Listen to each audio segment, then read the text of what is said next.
শোনেন, এক ব্যক্তি খুব তার শখ যে তিনি সাহাবীদের মতো নামাজ পড়া শিখবেন। কথা বুঝতে পারছেন? সাহাবীদের মতো নামাজ শিখবেন। তো একজন বরেণ্য আলেমের কাছে এসেছেন, এসে বলছেন যে আমাকে সাহাবীদের মতো নামাজ শিখিয়ে দেন। তখন সেই আলেম আরেকজন আলেমের সন্ধান দিয়েছেন যে তুমি তার কাছে যাও, তিনি শেখাবেন। তো সেই ব্যক্তি একটু অবাক হয়েছেন, কারণ যাকে প্রশ্ন করেছিলেন তিনি অনেক বড় মুহাদ্দিস, আর যার কাছে পাঠানো হচ্ছে তিনি অত বড় মুহাদ্দিস নন, কিন্তু আবেদ, আমল করেন।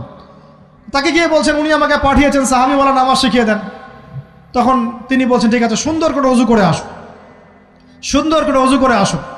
অজু করার সময় খালি খেয়াল রাখবা যে আমি অজু করছি শুধু আল্লাহর সন্তুষ্টির জন্য। কি খেয়াল রাখবেন? অজু করছি শুধু আল্লাহকে রাজি খুশি করার জন্য অজু করছে, আর কোনো উদ্দেশ্য নাই আমার।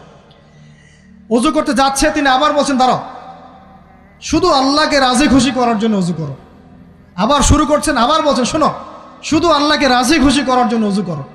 এভাবে বলতেই আছেন। নামাজে দাঁড়িয়েছেন, দাঁড়ানোর আগে বলছেন শোনো, শুধু আল্লাহকে রাজি খুশি করার জন্য নামাজ পড়ো।